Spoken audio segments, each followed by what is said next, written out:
Salam world, I'm your shorter than average girl from Down Under, and if you don't know yet, Netflix is remaking the Chronicles of Narnia. And that's not the best part. The director signed onto this project is none other than Greta Gerwig, the same person who made the Barbie movie. No, my childhood. Not only am I a huge fan of the movies, but the books as well. So Netflix better not mess this up.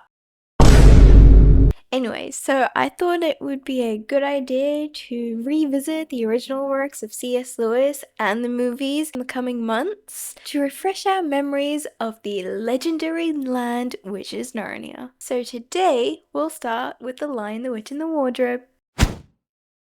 This movie is actually an adaptation of the second book in the Chronicles. The first book in the series is called The Magician's Nephew, and it focuses on a young Diggory who stumbles into Narnia via his uncle's magic experiment. Now, it's definitely a book which will need its own analysis, so I'll dedicate a video talking about the unadapted books in the Narnia Chronicles. But today, we'll talk about the first Narnia film made by Disney and its corresponding book. Again, if you're only here for the movie review, you can use the timestamps in the descriptions to move forward to that point, or the time shown on the screen right now, whichever suits you best. But for now, let's talk stories.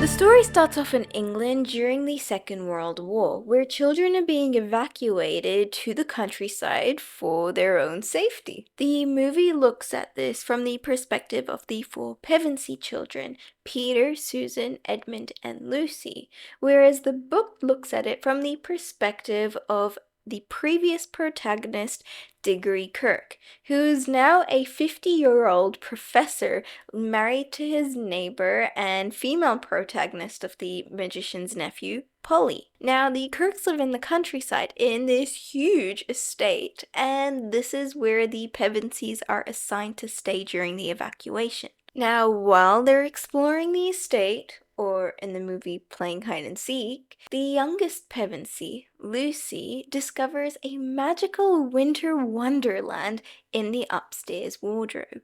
In this mysterious place, Lucy meets a faun named Mr. Tumnus, who is very surprised to see a human in Narnia, to say the least. You are, In in fact, fact, human. human. Yes, of course. What are you doing here? What are you doing here? You see, the first humans to enter Narnia did it by mistake. There are no accidents. At the inception of the land.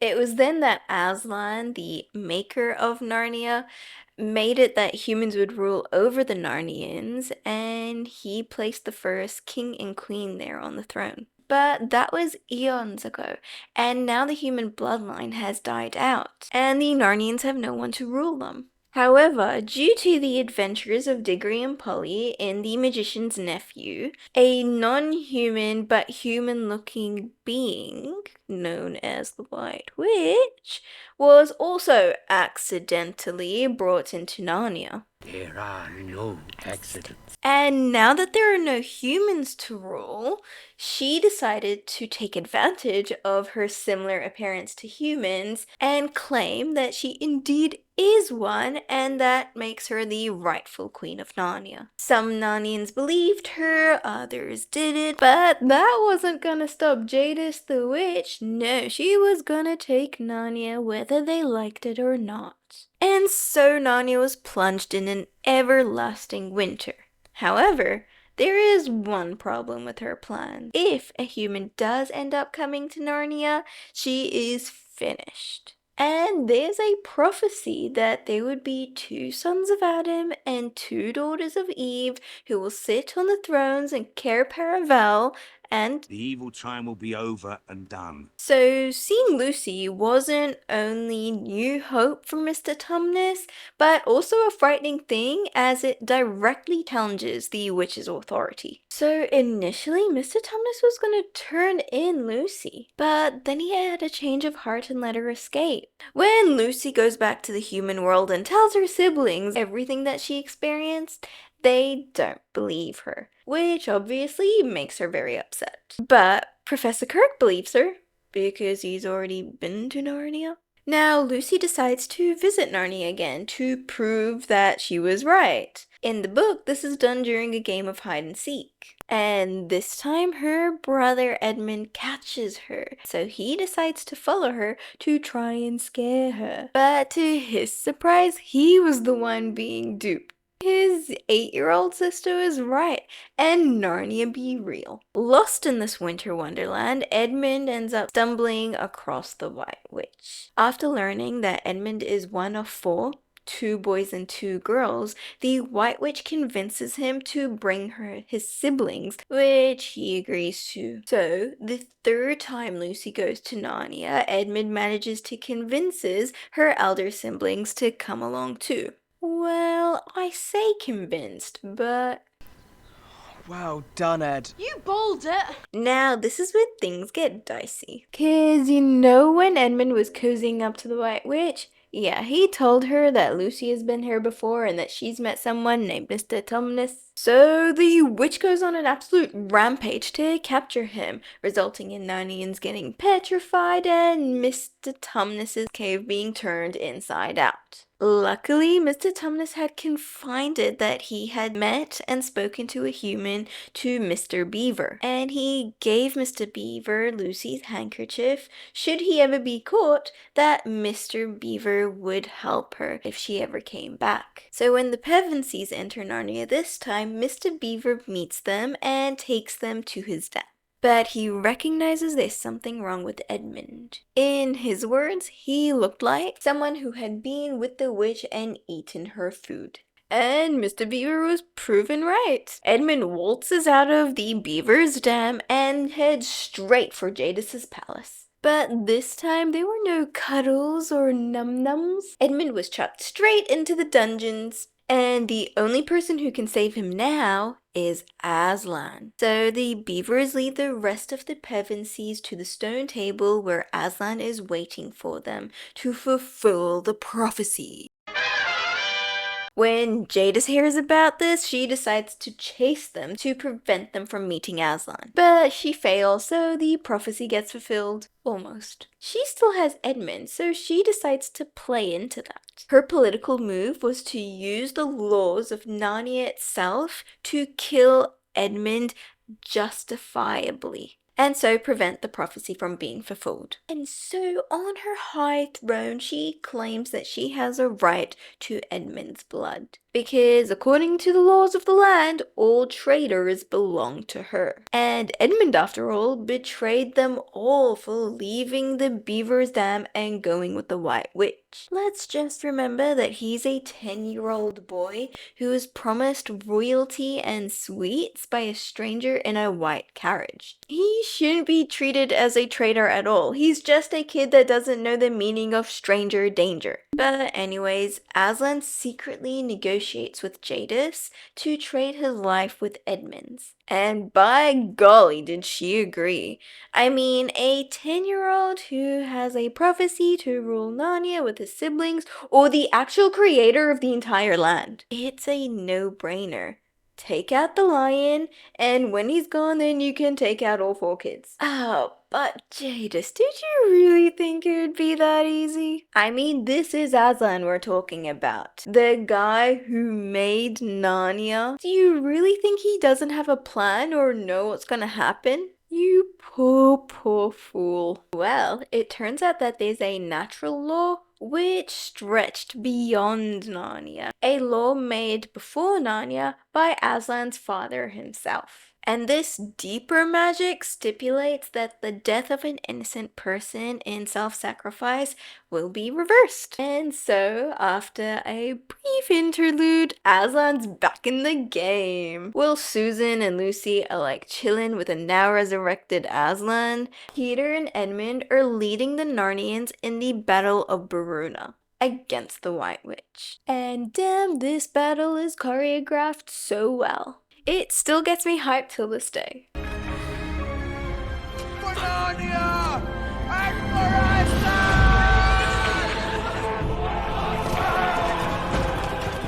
Anyways, Aslan, Susan, and Lucy come to the battle with reinforcements. Edmund destroys Jadis's magical staff, Peter does this 1v1 with her, and then Aslan finishes her off. Finito! And so after that, Peter, Susan, Edmund, and Lucy get crowned as the kings and queens of Narnia. And they rule over Narnia for many years, which Narnian historians call the Golden Age of Narnia. And this is when the events of Book 3 take place. But then one day, after chasing a white stag, the Pevensies wander out of Narnia, making it back to Earth accidentally. There are no accidents. And plunging Narnia into the Dark Ages, which allows for the Telmaranian invasion, which is what we'll be talking about in the next Narnia video. Now, before we get ahead of ourselves, when they actually make it back to Earth, they find that not much time has passed,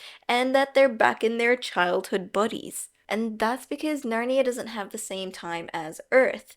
Many years in Narnia only equals to a few minutes or seconds on Earth, which is a very significant plot point in the coming books. Now, in terms of events, the movie does a pretty good job in capturing everything that happens in the second book. But as some of you who have seen the movie would have noticed, there seems to be a lot of missing lore from the movie. And there is. The origins of many characters, locations, and items are left unexplored. And this is because they're discussed in books other than The Lion, the Witch, and the Wardrobe. Having that additional information definitely adds an extra dimension to the story. The books don't really focus on each of the Pevensies as the movie does, so their worthiness to the throne of Narnia is left to the fact that there is a prophecy, rather than their own merit. I personally really enjoyed the added care given to the characters in the movie,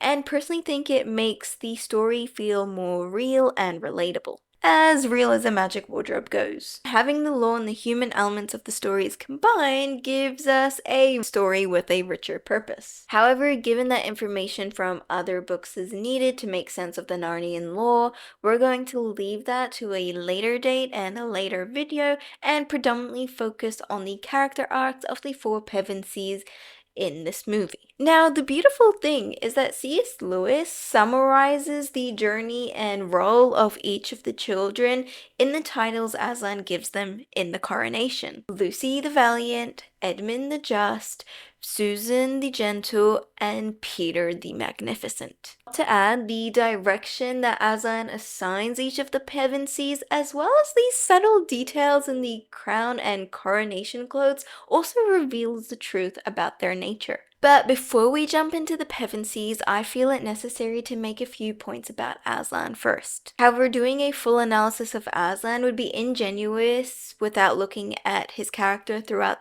all 7 books, so we're just going to look at a few basic facts from The Lion, the Witch, and the Wardrobe, predominantly to help us establish his status in the movie. First, the beavers say, He's only the king of the whole wood.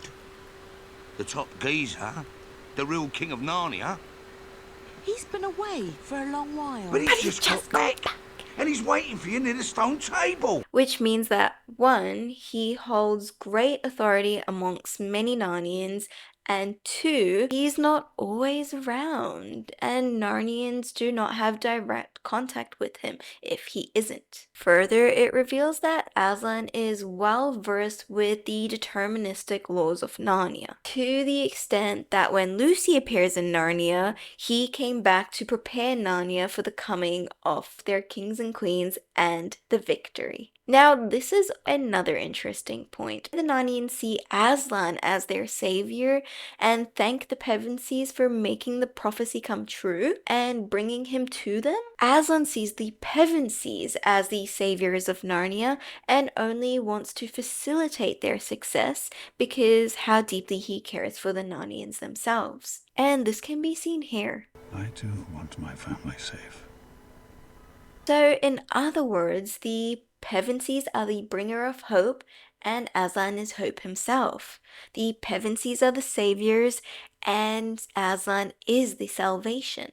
Aslan cannot defeat the White Witch on his own, and the Pevensies couldn't do it without Aslan. And this always left me wondering why, until I read the book. So we will get back to that soon with another video. But for now, we will accept the fact that the reason he couldn't do everything on his own is because it wasn't his fate to. So let's move on to the Pevensies. Starting off with the youngest of the bunch, Lucy Pevensey. Lucy was the first of the four to enter Narnia. Her childhood innocence and pure thoughts of everyone meant that she trusted Mr. Tumnus when he asked her to come for tea. It was also this purity and innocence which wavered Mr. Tumnus about kidnapping her and helped her return home. Despite his attempted crime against her, Lucy held no grudge or even changed her opinion about Mr. Tumnus. In fact, she grew more sympathetic towards him, gave him her handkerchief, and believed him to be her friend. To such an extent, she wanted to visit him twice. Her belief in others' goodness and her determination to find the good in others is Lucy's prized quality. And we see this again when Edmund returns to them in this movie, and in other situations later on. To add to that, once Lucy attaches herself to an individual, she is fiercely loyal. This can be seen in her insistence to save Mr. Tumnus after she knew his fate, her insistence of staying with the Narnians after the four of them reunite, and her willingness to jump into battle after Aslan's resurrection. So Valiant seems like the only fair quality to describe Lucy by. But if we look deeper into Lucy, we see more important qualities about her character. Of all the Pevensies, she's the only one who's never doubted the prophecy. And unlike the others who may have doubted or believed in it for selfish intent, Lucy's belief in it was irrelevant of herself, but because she wanted to see a better future for Narnia and her friends who lived in it. She wants the prophecy to be true so that Narnia would be free. Regardless of the prophecy being real or not, she will make sure the prophecy comes true so the outcome does. In other words, she freely chooses to actualize hope in Narnia, and that's why she was picked to be the first sibling to enter it, and becoming the first hope the Narnians see. It also makes sense that out of all the Pevensey siblings, Lucy is assigned the role of the healer by Father Christmas. Because of all of them, she is the most selfless, the most loyal. All of this can be reflected in Lucy's costume design, where she is assigned a white lily. A white lily symbolizes purity and rebirth, the two things the actualization of the prophecy led in Narnia. Further, white lilies are signs of loyalty and power, which Lucy has. And the final thing I wanted to mention about Lucy in this movie is her connection to Aslan. In the novel, when the beaver first mentions the name of Aslan, the excitement a child has when they wake up and remember that it's a holiday is the first feeling Lucy has in response to his name, reflecting her yearning to meet him, even before she knew who and what he was. And perhaps this is because of Lucy's natural inclination to hope, which we said earlier was Aslan, but it's deeper than that. We see Lucy having a deeper connection with Aslan than the other Pevensies, like when she's the only one who notices that something is off about him after his private negotiations with the White Witch, and her inability to sleep on the night of his execution. And this is also a reoccurring theme with Lucy in later books. Now, this could be because her belief in Aslan is pure pure and more genuine than her siblings. It didn't need any pretenses, which can't be said for the other Pevensies. And so, on her coronation, Aslan gives Lucy the Eastern Seas, which is significant because we find out in the third movie and the fifth book, The Voyage of the Dawn Treader, that behind the Eastern Sea is Aslan's country, aka where he comes from. So he gives Lucy the location which is closest to him in the direction of where he came from, admitting that Lucy does in fact hold the closest connection to him of the four. The opposite can be said about Edmund. Now, I know Edmund was meant to be the bad guy here. I mean, the fact that he betrays his siblings and Aslan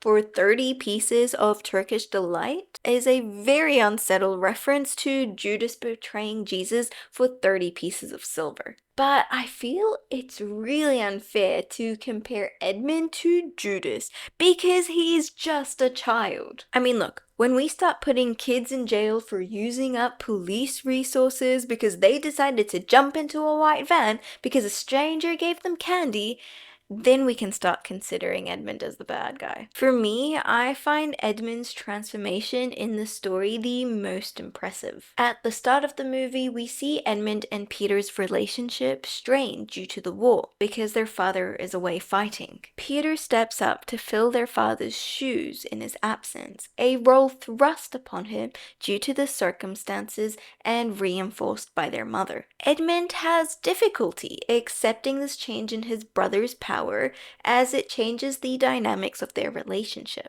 And he is also jealous of the fact that his brother is now being trusted and treated like an adult when he isn't, and so he insists on his independence in hopes of escaping the fate of being fathered by his older sibling.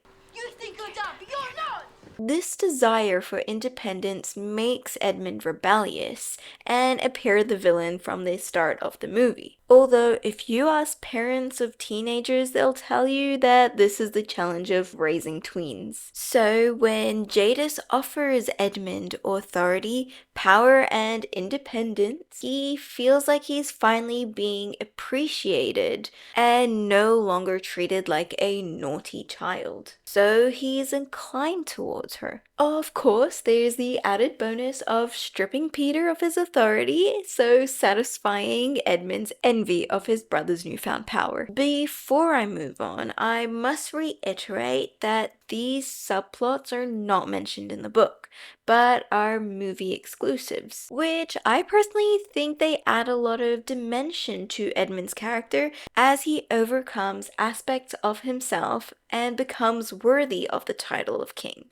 Now back to Edmund. After his encounter with the witch, Edmund lies about ever being in Narnia. He doesn't do this to hurt Lucy, but because for the first time, his elder siblings are asking for his assistance. A confirmation to Lucy's story. Edmund, till now, hadn't been trusted with this kind of power by his older brother, and never wants to lose this. So he gave the answer he believed his brother wanted to hear. Usually people don't like being contradicted. They want to be told that they are right. At this point, Peter believed Lucy was making everything up, and so to stay in Peter's good books, in hope that he would be treated like a grown-up, Edmund agrees with Peter, even though he knows that it isn't true. And that's why he responds with, You know what little children are like these days?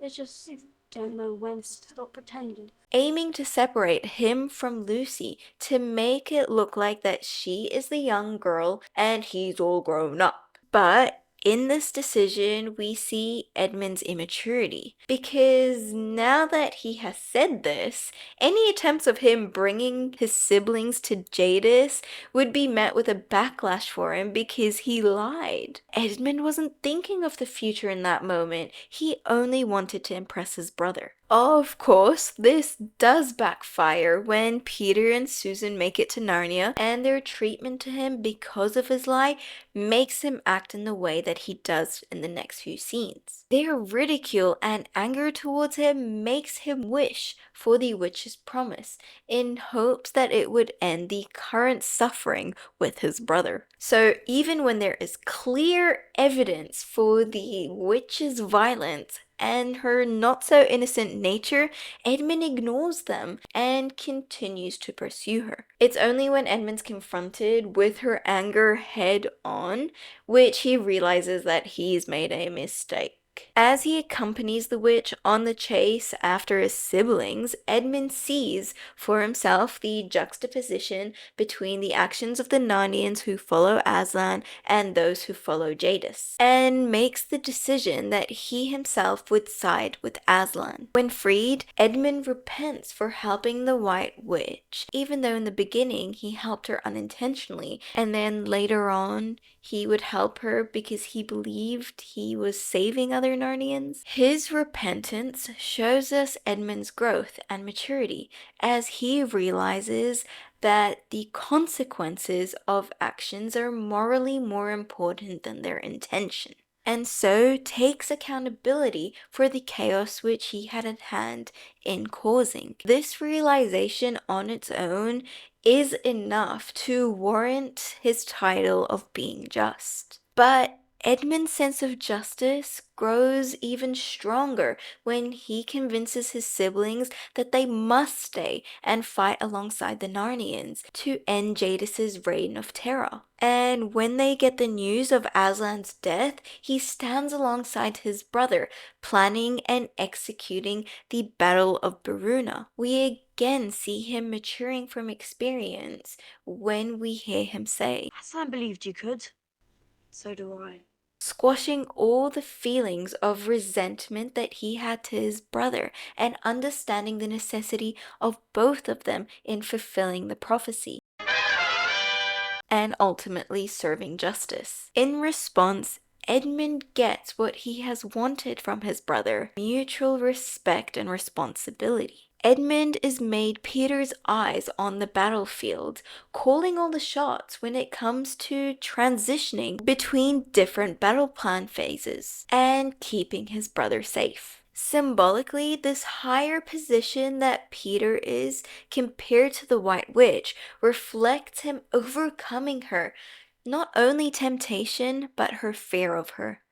And we never see him moving down from this higher position until he confronts her and destroys her prized weapon. Edmund's heroism in the Battle of Baruna by sacrificing himself for his brother reflects his initial glorification of Peter. The reason why Edmund craved Peter's approval, why he needed Peter's respect, is because he himself sees Peter as an extension of his father, who in Edmund's eyes is everything. And just as he fears his loss of father in war, he feared of losing Peter to the White Witch and felt the need to act and prevent this possible outcome. And so we see the image of the sword breaking the staff carved on his throne and birch leaves on his crown. Birch is a symbol of the awakening of a new life and for growth, which is what Edmund ultimately finds through his redemption arc. Birches are amongst the first species to regrow after a natural disaster, as they can thrive in really harsh environments. Just as Edmund bounces back from his misfortunes with the White Witch. As for his relationship with Aslan, initially his response to Aslan's name was one of mystery and fear, because back then when he heard his name, his allegiances were with Jadis. But also, Edmund felt like he wanted to know more about Aslan for an unknown reason.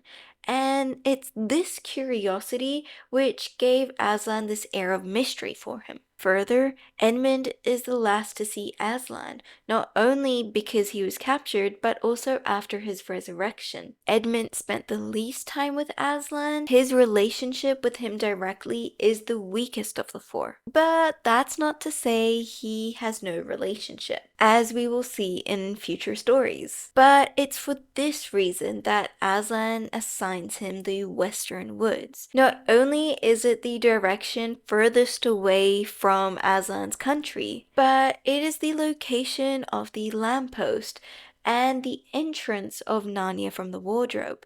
It symbolizes that Edmund's only at the beginning of his journey in Narnia. I know I took quite some time explaining Edmund, but arguably he has the most growth in character and personality throughout the series.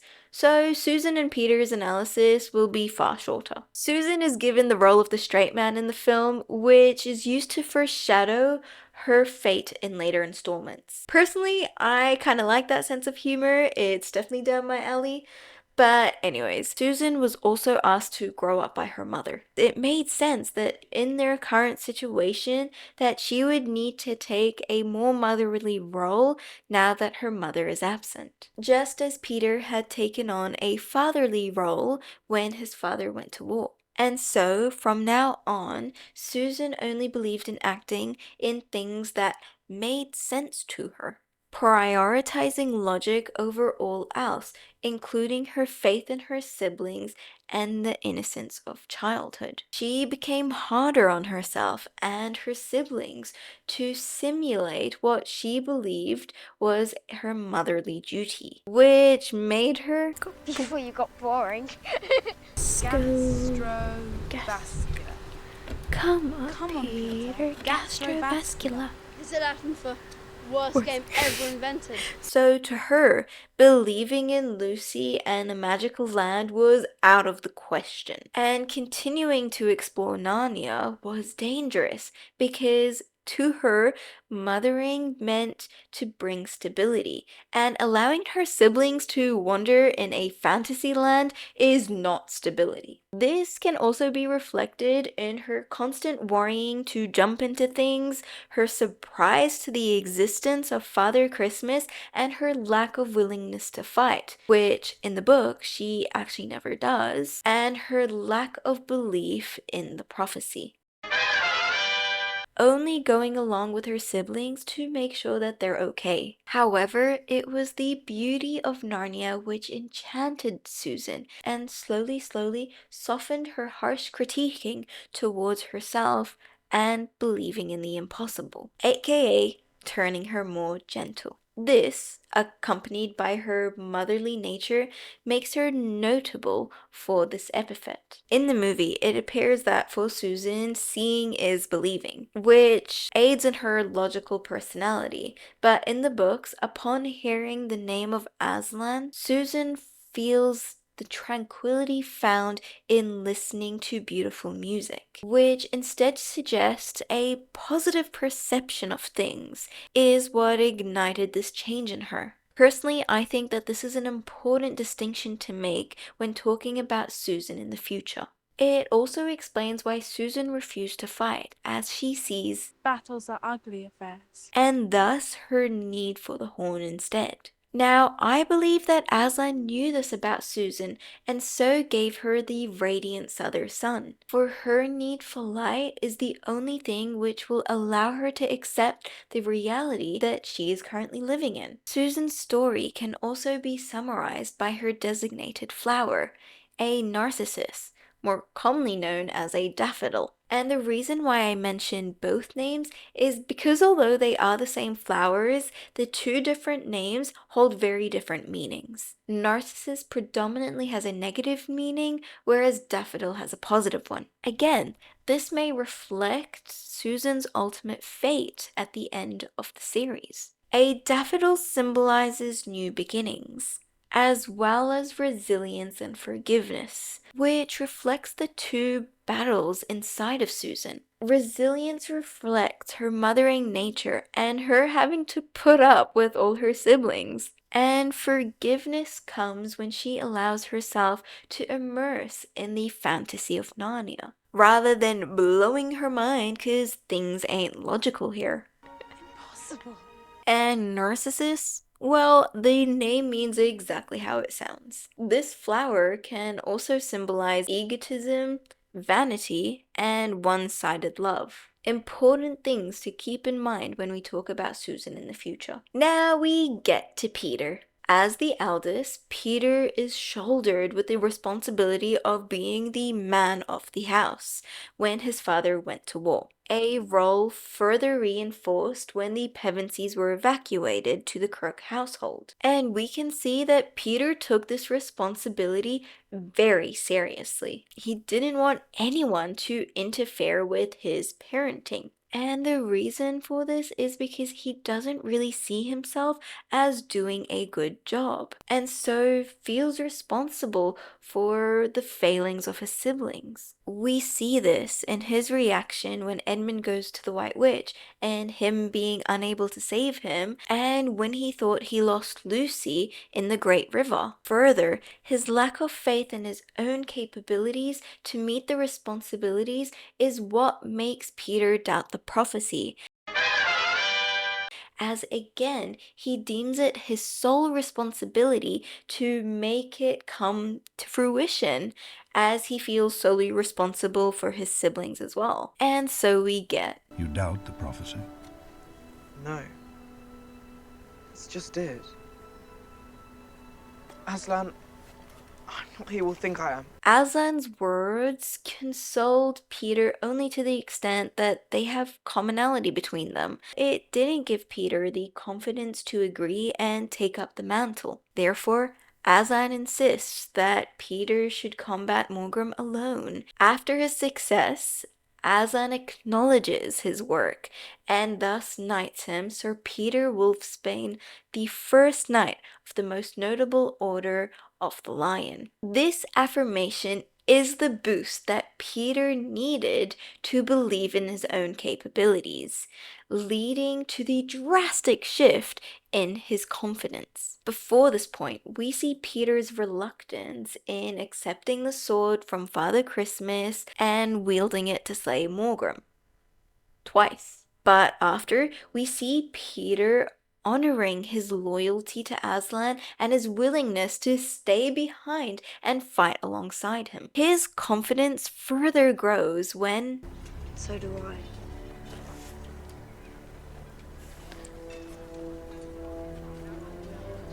as Peter had previously believed that he had failed and lost Edmund. Throughout the movie, we see that this bond with his siblings is a strong drive for Peter, which is what Aslan and Peter have in common. And so Aslan gives Peter the clear northern sky, a clear direction and clear purpose: defend and protect. And this is reflected by Peter's plant, an oak. An oak is a sign of stability, which is what Peter is for his siblings.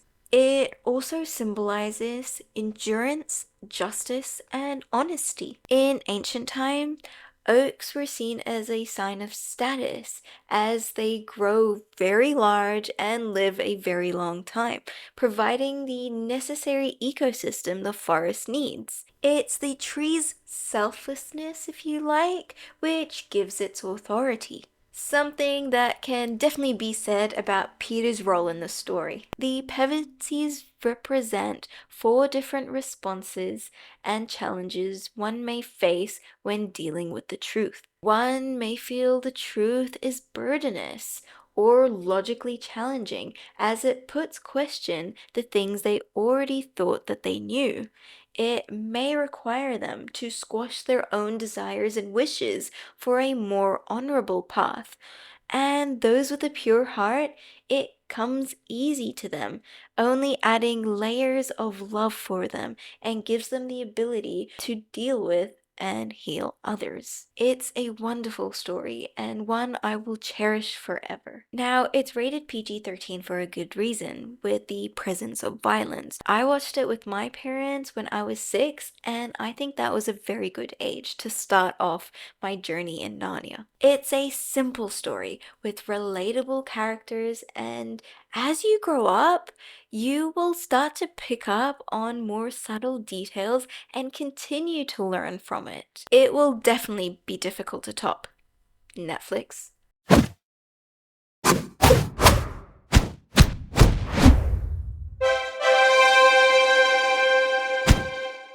That was the first Narnia movie and second book, The Lion, the Witch, and the Wardrobe.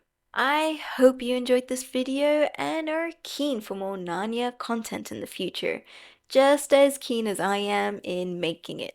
If you want to watch the movie yourself, please make sure to stream it on a platform that doesn't support the violation of human rights or the spread of negativity in the world. Share this video with anyone who you think will enjoy this kind of content. Don't forget to like, subscribe, and hit that notification bell so you don't miss out on next week's drop. I've had some good recommendations in the comments and I'm working through those stories at the moment, but if you have other recommendations, make sure to tuck them in the comments too. Be brave, be happy, and be kind, and we'll catch you all next time.